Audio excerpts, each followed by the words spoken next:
नमस्कार, मैं हूं रंजीत झा और आप देख रहे हैं देश समाचार एक्सप्रेस।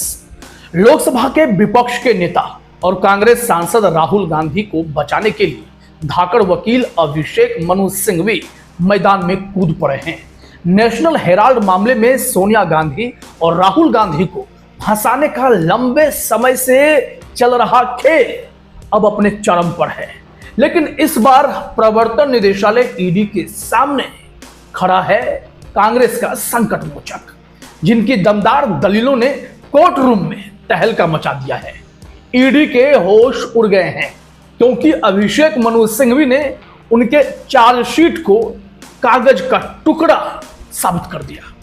तो चलिए जानते हैं कि कैसे इस धाकड़ वकील ने बेबाकी से ईडी के हर आरोप का जवाब दिया है और नेशनल हेराल्ड मामले की सच्चाई को सबके सामने एक्सपोज किया है कि बिना मतलब के क्यों षड्यंत्र रचा जाता है। इस बात का भी भांडा उठ चुका है। आप जानते हैं कि इस केस की सुनवाई रॉज एवेन्यू कोर्ट में चल रही है।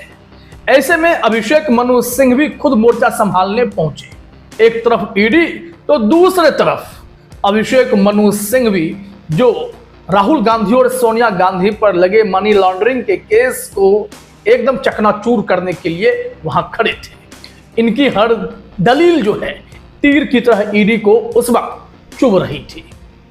अभिषेक मनु सिंघवी ने कहा कि जज साहब, यह मनी लॉन्ड्रिंग का मामला नहीं बल्कि एक ऐसा काल्पनिक नाटक है जिसे ईडी ने रचा है।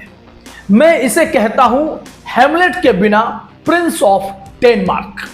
ना कोई पैसा, ना कोई संपत्ति का ट्रांसफर और ना ही कोई लाभ, फिर भी इसे मनी लॉन्ड्रिंग कहा जा रहा है। यह अभूतपूर्व और अजीब है। सिंघवी ने कोर्ट में तूफान ला दिया। उनकी पहली दलील ने ईडी के चार्जशीट की नींव हिलाकर रख दी। जाहिर सी बात है, कोर्ट भी कहता है कि भाई मनी लॉन्ड्रिंग पहले साबित तो करो, अपराध की आय तो बताओ। यहां तो कुछ भी नहीं है। वैसे ईडी का दावा है कि सोनिया गांधी और राहुल गांधी ने यंग इंडियन के जरिए 2000 करोड़ रुपए की संपत्तियों को धोखाधड़ी से हासिल किया है।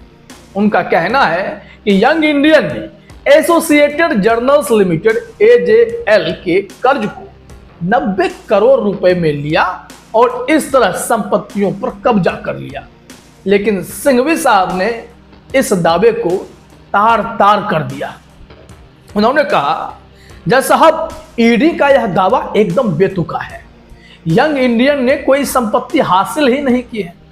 AJL की संपत्तियां आज भी AJL के पास हैं। ना कोई पैसा हस्तांतरित हुआ है, ना कोई स्वामित्व बदला है। फिर मनी लॉन्ड्रिंग कैसे ये लोग कह रहे हैं? मैं पूछता हूं, अगर टाटा या बिरला ने अपनी कंपनी को कर्ज मुक्त इसी तरह किया होता तो क्या उन्हें भी मनी लॉन्ड्रिंग का आरोपित बनाया जाता? इस सवाल का जवाब दीजिएगा। तो फिर ईडी के होश उड़ने लगे थे। सिंघवी ने कोर्ट में सवालों की बौछार कर दी। उन्होंने पूछा, अगर कोई लाभ ही नहीं हुआ तो अपराध क्या है, साबित कर पाएंगे? और उन्होंने कोर्ट के क्षेत्राधिकार पर भी सवाल खड़े किए हैं। हम आगे आपको बताते हैं। वैसे सिंघवी साहब ने यंग इंडियन की सच्चाई को कोर्ट के सामने रखा। उन्होंने बताया कि यंग इंडियन एक गैर लाभकारी कंपनी है जिसका मकसद केवल नेशनल हेराल्ड को पुनर्जन्म देना था, मतलब उसे पुनर्गठित करना था, चूंकि वो कर्ज में डूब रही कंपनी थी। सिंघवी जी ने कहा कि यंग इंडियन ना तो लाभांश दे सकती है, ना वेतन, ना बोनस और ना ही कोई वित्तीय लाभ। इसका एकमात्र उद्देश्य था AJL को कर्ज मुक्त करना, ताकि नेशनल हेराल्ड का ऐतिहासिक प्रकाशन जारी रह सके। यह एक सामाजिक कार्य था, ना कि कोई आपराधिक साजिश। अभिषेक मनु सिंघवी ने यह भी सवाल उठाया कि अगर यह इतना बड़ा अपराध था तो ईडी ने 11 साल तक चुप्पी क्यों साधी? हम आगे आपको ईडी के द्वारा उठाए गए पूरे कदम की टाइमलाइन भी बताएंगे। पहले सिंघवी साहब के कोर्ट रूम की दलीलों को समझ लेते हैं। सिंघवी साहब ने कहा, 2010 में एजेएल का पुनर्गठन हुआ और 2021 में ईडी ने कार्रवाई शुरू की। 11 साल की देरी यह एक निजी शिकायत पर आधारित है जो सालों तक निष्क्रिय पड़ी थी। यह स्पष्ट है कि यह कार्रवाई राजनीतिक मंशा से प्रेरित है। अब ऐसे में यह अधिकार क्षेत्र पर भी एक सवाल खड़ा करता है। अभिषेक मनु सिंघवी ने कोर्ट रूम में सबसे बड़ा हथियार उठाया, मतलब कोर्ट के अधिकार क्षेत्र का सवाल। उन्होंने कहा कि यह मामला रॉ एवेन्यू कोर्ट में सुनवाई योग्य नहीं है। सिंघवी साहब ने कहा कि जज साहब पीएमएलए के तहत इस मामले को सुनने का अधिकार केवल विशेष अदालत को है, ना कि महानगरीय मजिस्ट्रेट को। कोई एफआईआर नहीं है, कोई अधिकृत शिकायतकर्ता भी नहीं है, फिर यह मामला यहां कैसे है? मैं कहता हूं, यानी सिंघवी साहब ने कहा, मैं कहता हूं यह पूरी कार्रवाई ही अवैध है। सिंघवी साहब की इस दलील ने ईडी को बैकफुट पर ला दिया। सुप्रीम कोर्ट ने भी कहा है कि पीएमएलए के तहत प्रथम दृष्टया अपराध साबित होना चाहिए, लेकिन सिंघवी ने साबित कर दिया कि यहां अपराध का कोई आधार है ही नहीं।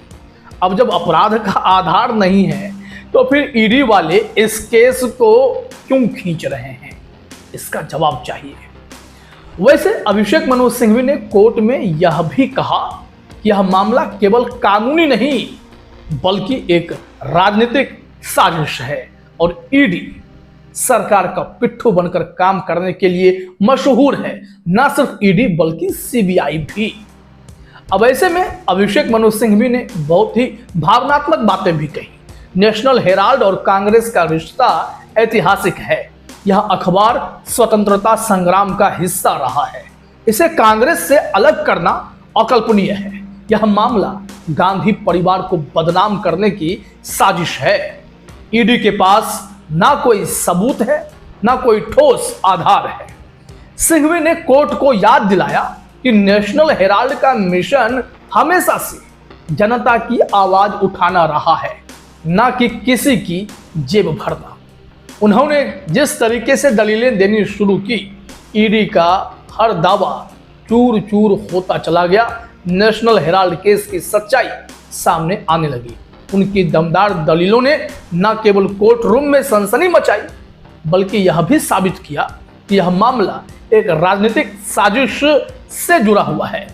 अब कोर्ट का अधिकार क्षेत्र, मनी लॉन्ड्रिंग का अभाव और 11 साल की देरी, हर सवाल ने ईडी की नींव को हिलाकर रख दिया है। सिंघवी ने कहा कोर्ट से, अदालत से, जज साहब यह मामला मनी लॉन्ड्रिंग का नहीं बल्कि सच्चाई को दबाने का है। अभिषेक मनु सिंघवी की जो दलीलें थी वो आप जान गए। कांग्रेस के अन्य नेताओं ने भी इस मामले को राजनीतिक प्रतिशोध करार दिया, लेकिन ईडी ने कब क्या किया है इस केस में, चलिए उस टाइमलाइन पर भी नजर डालते हैं। यह मामला 2012 में शुरू हुआ जब बीजेपी नेता सुब्रमण्यम स्वामी ने सोनिया और राहुल गांधी के खिलाफ शिकायत दर्ज की। 2014 आपको पता है, 26 जून 2014 को दिल्ली की पटियाला हाउस कोर्ट ने स्वामी की शिकायत पर संज्ञान लिया और सोनिया, राहुल और अन्य को समन जारी किया। और इसी में याद है स्वामी जी ने कहा था, सुब्रमण्यम स्वामी ने, कि मुझे मोदी जी ने कहा था कि यार उन्हें जेल मत भिजवाओ, छोड़ दो उन्हें। तब वो रुक गए थे। तब नई नई सरकार मोदी जी की बनी थी देश में, केंद्र में। 2015 में क्या हुआ, 18 सितंबर को ईडी ने इस मामले में मनी लॉन्ड्रिंग की जांच शुरू कर दी। फिर 2019 आया, मई महीना था, ईडी ने हरियाणा के पंचकुला में एजेएल की 64 करोड़ रुपए की संपत्ति को अटैच कर लिया। ऐसे सिलसिला चलता रहा। 2021 में ईडी ने औपचारिक रूप से जांच शुरू की। 2022 में राहुल गांधी से जून में 5 दिन तक 50 घंटे से अधिक पूछताछ की। सोनिया गांधी से जुलाई 2022 में 3 राउंड पूछताछ हुई। फिर 2023 आया, नवंबर महीने में ईडी ने 751.9 करोड़ रुपए की संपत्तियों को अटैच किया।